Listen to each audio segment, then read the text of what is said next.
মহান রব্বুল আলামিন আমাদেরকে দয়া করে মহব্বত করে ভালোবেসে ঐতিহ্যবাহী সংগঠন বাংলাদেশ জমিয়তে আহলে হাদিসের ঠাকুরগাঁও জেলা শাখার এই মাসিক সভায় মসজিদে উপস্থিত হওয়ার তৌফিক দান করেছেন। সর্বাগ্রে সর্বপ্রথম সেই মহান রব্বুল আলামিনের দরবারে শুকরিয়া জ্ঞাপন করি। সবাই বলি আলহামদুলিল্লাহ। আলহামদুলিল্লাহ। দরুদ পেশ করি মহামানব দার্শনিক, পৃথিবীর বুকে সর্বশ্রেষ্ঠ শিক্ষক, যিনি তার জীবদ্দশায় 23টি বছর মানবতার কল্যাণে নিজেকে বিলীন করে দিয়ে গেছেন। তিনি অনেক যুদ্ধ বিগ্রহের মাধ্যমে এক দিনের ব্যবস্থা করেছেন, যে দিনকে অনুকরণ অনুসরণ করতে পারলে এবং যে রাসূলের পদ্ধতি অনুযায়ী নিজের জীবনকে রূপায়িত করলে পারলে এহকালীন সফলতা এবং পরকালীন মুক্তি সেই রাসূলের উপরে সংক্ষিপ্ত আকারে দরুদ পেশ করি। আল্লাহুম্মা সাল্লি আলাইহি আল্লাহুম্মা বারিক।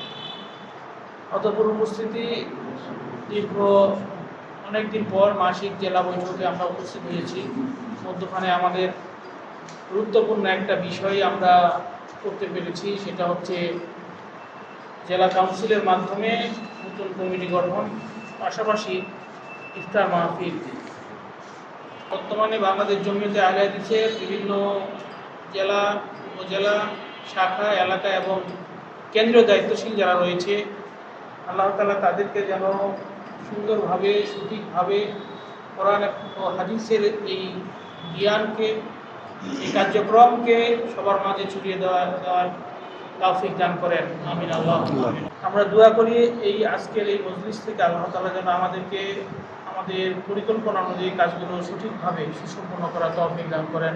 আমিন আল্লাহুম্মা আমিন। من الشيطان الرجيم بسم الله الرحمن الرحيم وادع إلى سبيل ربك بالحكمة والموعظة الحسنة. وشكر الله سبحانه وتعالى. صلاة وسلام مرشده محمد رسول الله صلى الله عليه وسلم. অতঃপর আজকের এই নতুন কমিটির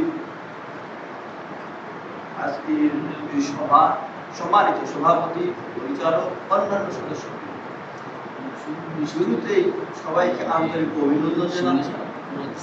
আপনারা কষ্ট করে দূর দূরান্ত থেকে এসেছেন এবং সময় ব্যয় করছেন দিনের পথে, স্বতঃস্ফূর্ত অংশগ্রহণ করেছেন এই দিনী প্রোগ্রামে। আল্লাহ রাব্বুল আলামিন আমাদের এই সময় এই ত্যাগকে কবুল ও মঞ্জুর করুন।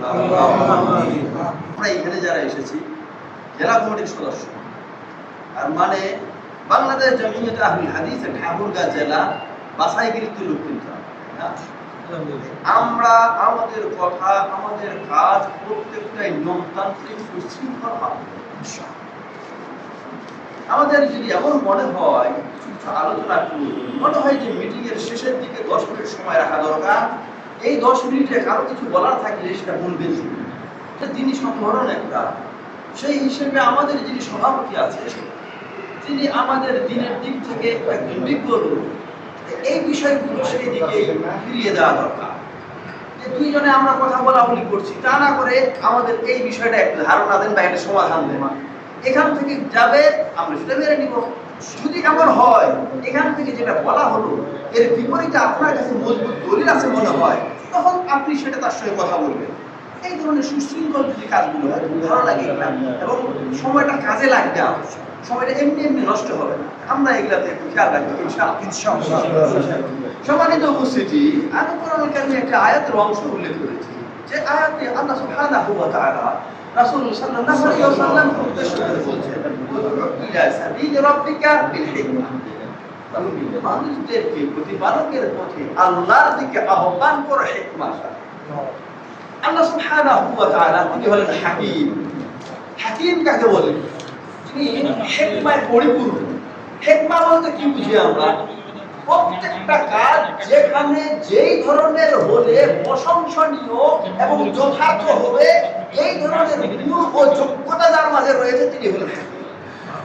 সব ধরনের ত্রুটির ঊর্ধ্বে সব থেকে বাস্তবমুখী হবে, সব থেকে কল্যাণকর এবং যথোপযুক্ত যেটা, সেটাই হলো হিকমা। যার ভিতরে থাকবে তিনি হলেন হাকীম। আল্লাহ সুবহানাহু ওয়া তাআলা যে দিন দিয়েছেন, এই দিন হলো সর্বোত্তম এক দিন। আল্লাহর পথে ডাকা মানে আল্লাহর দ্বীনের পথে ডাকা, এটা হলো সর্বোত্তম দিন। কারণ এর মাঝে এর অনুসরণে রয়েছে দুনিয়াবি কল্যাণ, শান্তি, শৃঙ্খলা এবং পরকালীন অনন্তকালে সেই জান্নাতের সুখের শান্তি রয়েছে। এই পথে ডাকার আহ্বান করেন, নির্দেশ দিচ্ছেন আল্লাহ সুবহানাহু ওয়া তাআলা। রাসূল সাল্লাল্লাহু আলাইহি ওয়াসাল্লাম বলছেন, তোমরা সৎ কাজের আদেশ দিবে, অসৎ কাজ থেকে বাধা প্রদান করবে, তা না হলে আল্লাহর পক্ষ থেকে যখন গজব নাজিল হবে তোমরা দোয়া করবে, কিন্তু আর দোয়া করবে ভাইরা আমার। ওই যে লোক বলে না, দাম থাকতে দাঁতের গুরুত্ব বুঝি না, মর্যাদা বুঝি না, এমনটাই আমরা এখন খুব নিরাপদে আছি, শান্তিতে আছি, কিন্তু আমরা ওই যে গজব আসলে কি মন হয় এটা বুঝি না, অনুভব করি না।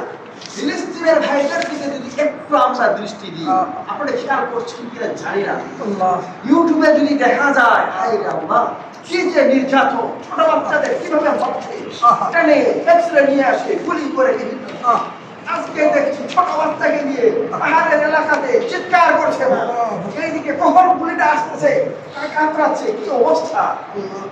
এই যে করুণ পরিস্থিতি, এই পরিস্থিতি যদি আল্লাহ যে কোনো মুহূর্তে কিন্তু পরিস্থিতি পরিবর্তন করে দিতে পারে।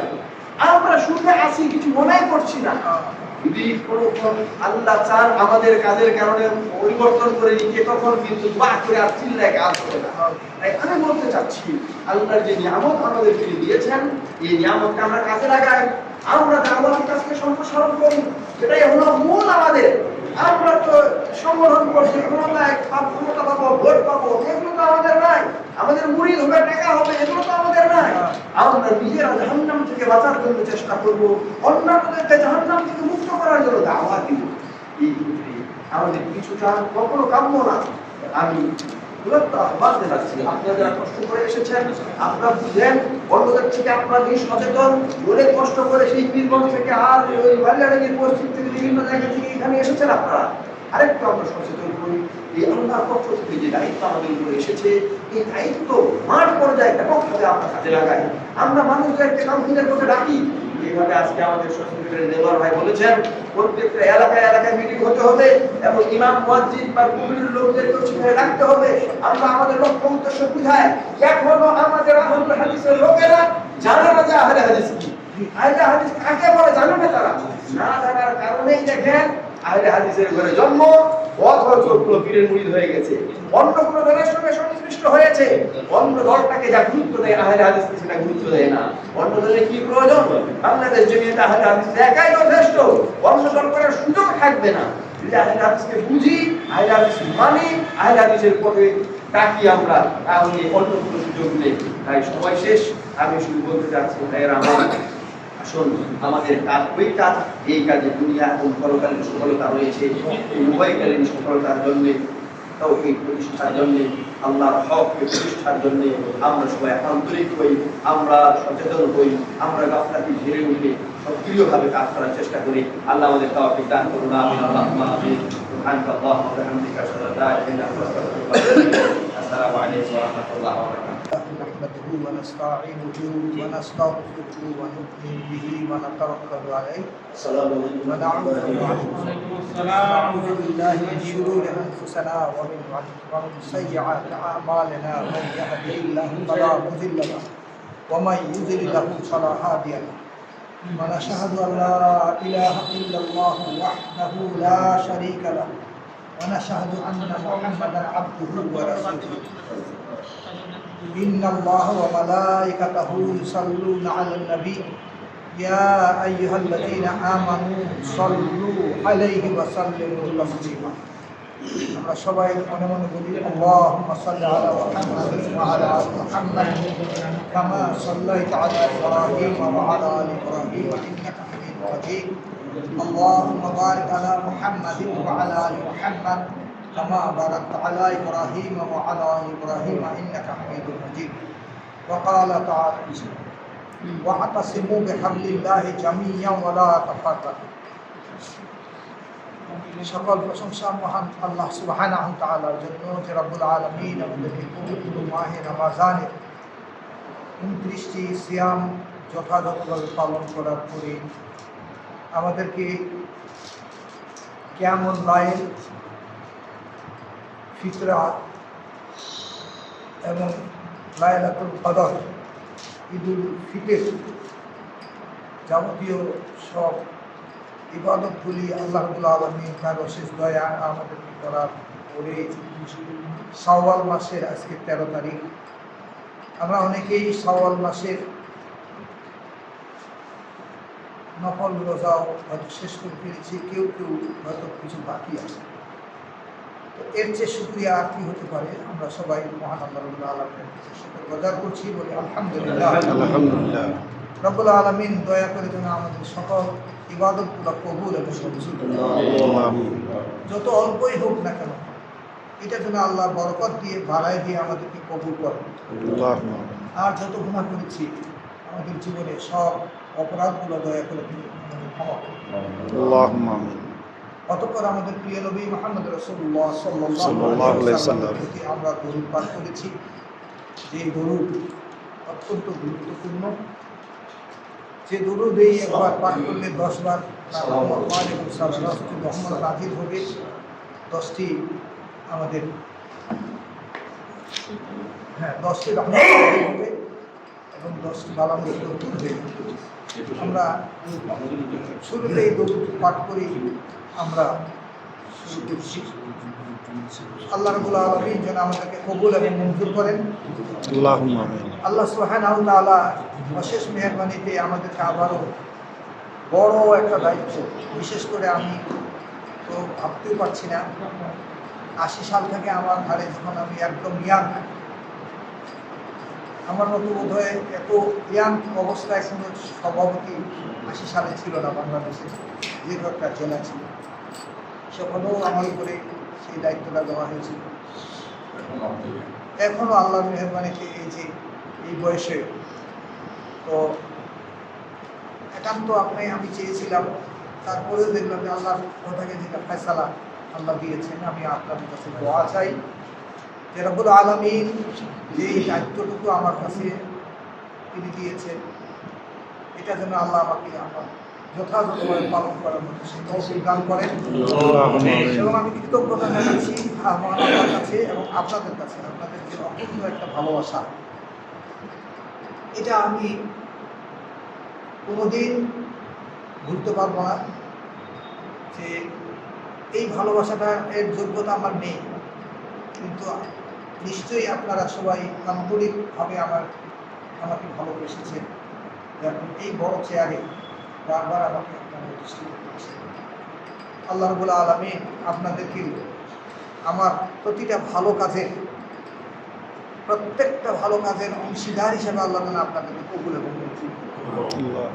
আর প্রত্যেকটা খারাপ কাজ থেকে যেন আল্লাহ আমাদেরকে, আমাদের যেমন খারাপ কাজ থেকে আল্লাহ ক্ষমা করবেন, আপনাদেরকেও যেন আল্লাহ সকল খারাপ কাজ থেকেই আল্লাহ ক্ষমা করবেন, আপনাদেরকে আমাদেরকে ক্ষমা করবেন।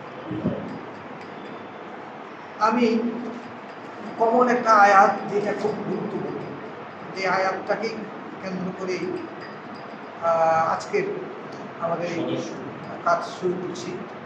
আল্লাহ সুবহানাহু ওয়া তাআলা আমাদেরকে অত্যন্ত দৃঢ়তার সাথে বলছি যে আমরা আমাদের আল্লাহর রশিকে যেন চাবালের দাঁত দিয়ে আঁকড়িয়ে ধরি, ওয়ালা তাফাররাক, কোনো অবস্থাতে যেন আমরা ফারেক করতে না পারি।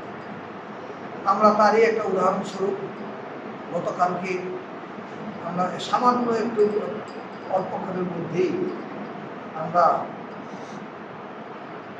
চিরশত্রু মুসলমান, কোনো জীবনে কিয়ামত পর্যন্ত ইহুদিরা আমাদের মৃত্যু হবে না, আল্লাহ